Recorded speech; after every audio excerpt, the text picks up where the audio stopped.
रुक करेंगे अगली खबर का। बांदा से इस वक्त की एक अहम खबर सामने आ रही है, जहां बता दें आने वाले त्योहारों को देखते हुए आज बांदा में पीस कमेटी की अहम बैठक आयोजित की गई है। यह बैठक कलेक्ट्रेट सभागार में हुई, जिनमें जिला प्रशासन और पुलिस प्रशासन के अधिकारी वहां मौजूद रहे हैं। साथ ही बता दें बैठक का मकसद होली और रमजान के त्योहारों को शांतिपूर्ण और सौहार्द के साथ मनाना रहा है।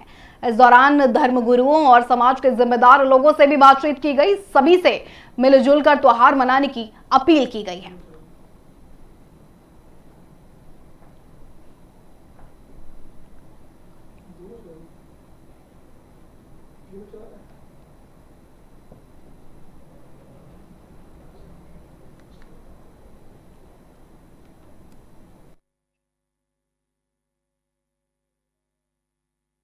जैसे कि आप सब लोग अभी आने वाले कुछ दिनों में होलिका का कार्यक्रम रहेगा, होली का कार्यक्रम त्योहार मनाया जाएगा। रमजान का माह चल रहा है, कुछ दिनों बाद ईद का त्योहार रहेगा। इसी के उपलक्ष्य में जो पूरे जनपद के जो संविधान व्यक्ति हैं उनको बुलाया गया था। पुलिस प्रशासन सभी अधिकारीगण मौजूद थे। छोटे मोटे इश्यूज थे, अलग अलग क्षेत्र के, उनको नोट डाउन किया गया। समय रहते उनका निराकरण किया जाएगा और पूर्ण विश्वास है, भरोसा है, जो सभी कार्यक्रम है, सभी त्योहार है, उनको शांतिपूर्ण तरीके से बांदा जनपद में विस्तारित करेंगे। संवेदनशील इलाकों में किस तरीके से कोई संवेदनशील इलाका बांदा में नहीं है। पत्रकार बंधु और संविधान व्यक्तियों के सहयोग से पूरे शांतिपूर्वक जनपद और बहुत ही अच्छे से सभी त्योहार मनाए। रुक करेंगे अगली खबर का। सीतापुर के कटीली इलाके में आपको बता दें स्थित दारू मिल पर श्रमिकों का आंदोलन आज तीसरे दिन भी जारी रहा है। मजदूर अपने बकाया भुगतान को लेकर लगातार प्रदर्शन कर रहे हैं। इस आंदोलन को आपको बता दें संयुक्त किसान मोर्चा का समर्थन भी मिला है।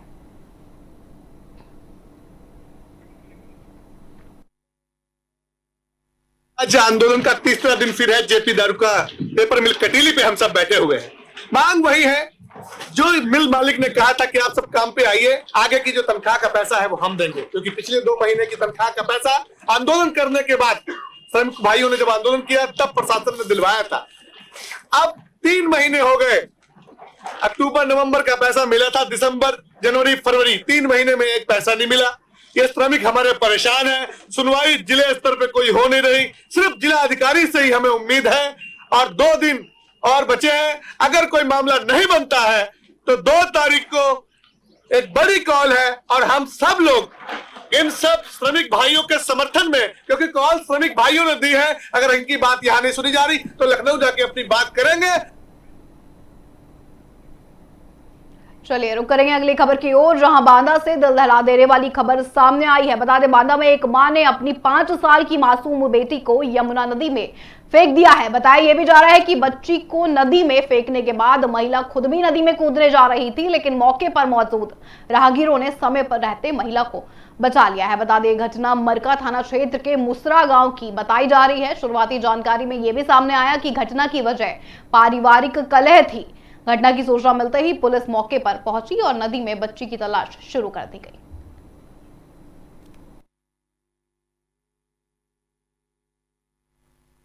दिनांक 27 फरवरी 2026 को ग्राम मुसरा थाना मरका के अंतर्गत यमुना पुल के पास एक 35 वर्षीय महिला पारिवारिक कलह के कारण अपनी 5 वर्षीय बेटी को यमुना नदी में फेंक दिया और स्वयं कूदने जा रही थी। राहगीरों की तत्परता से उस महिला को बचा लिया गया है और थाना पुलिस मौके पर त्वरित रूप से कार्रवाई करते हुए लोकल गोताखोरों और एसडीआरएफ को संपर्क करके उसकी तलाश जारी है। मौके पर शांति व्यवस्था कायम है, अग्रिम वैधानिक कार्रवाई की जाएगी। रुक करेंगे अगली खबर की ओर। खबर है अमरोहा से, जहां अमरोहा के हसनपुर कोतवाली क्षेत्र में एक मामूली विवाद ने आपको बता दें हिंसक रूप ले लिया है।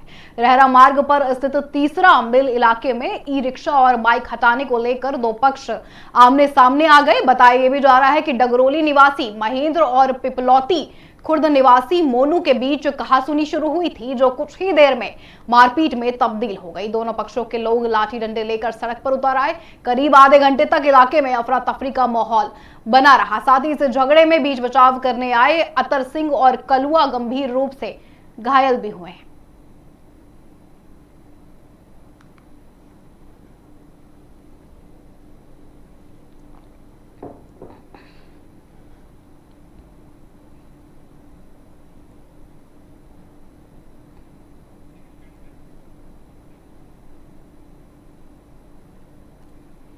खबरों में आगे बढ़ते हैं, रुक करेंगे अगली खबर का। बता दें प्रतापगढ़ से बड़ी खबर सामने आ रही है, जहां राजा भैया ने होली की शुभकामनाओं के साथ क्षेत्रवासियों को करोड़ों की सौगात दी है। जी हां, कुंडा विधायक राजा भैया ने करीब 29 करोड़ 85 लाख रुपए की लागत से बनने वाले हीरागंज रजबहा मार्ग का शिलान्यास किया है। बता दें शिलान्यास कार्यक्रम हीरागंज बाजार स्थित सुख शांति गेस्ट हाउस में हुआ, जहां भारी संख्या में लोग और जनसत्ता दल के कार्यकर्ता पहुंचे।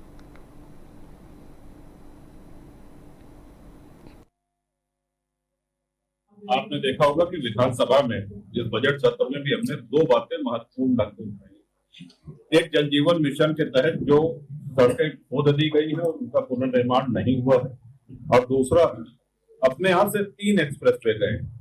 एक तो रायबरेली से प्रयागराज से जोड़ने वाला, उसका चौड़ीकरण हुआ, श्री राम वनगमन मार्ग है और गंगा एक्सप्रेस।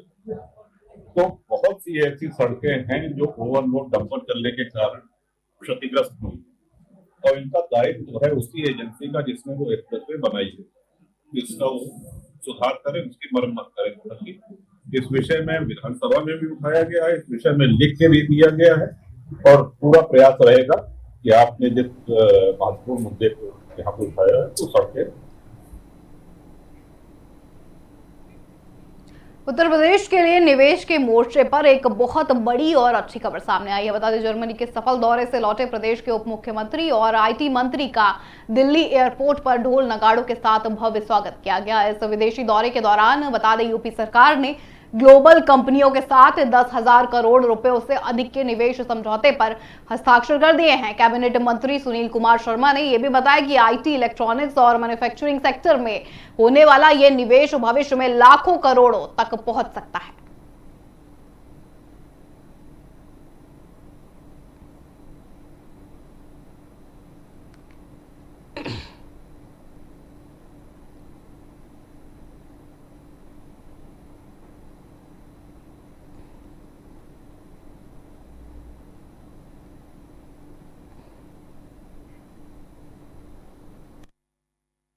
अन्य केशव मौर्य जी जो उत्तर प्रदेश के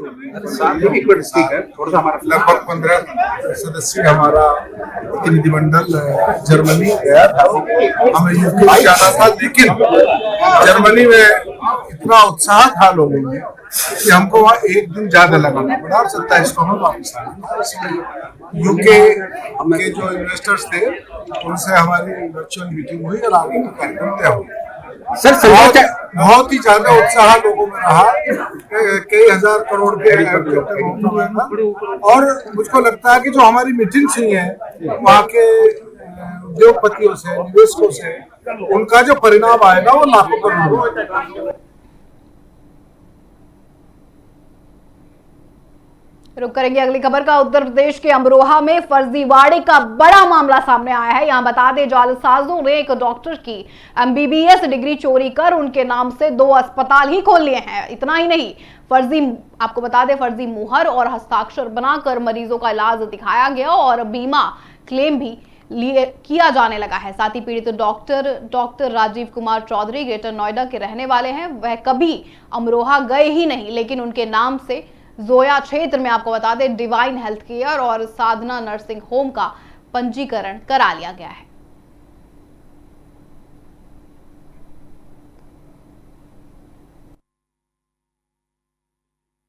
मैं doctor Rajeev Kumar Chaudhary MBBS MS general surgeon Noida का रहने वाला हूं। मैं नोएडा में प्राइवेट प्रैक्टिस करता हूं।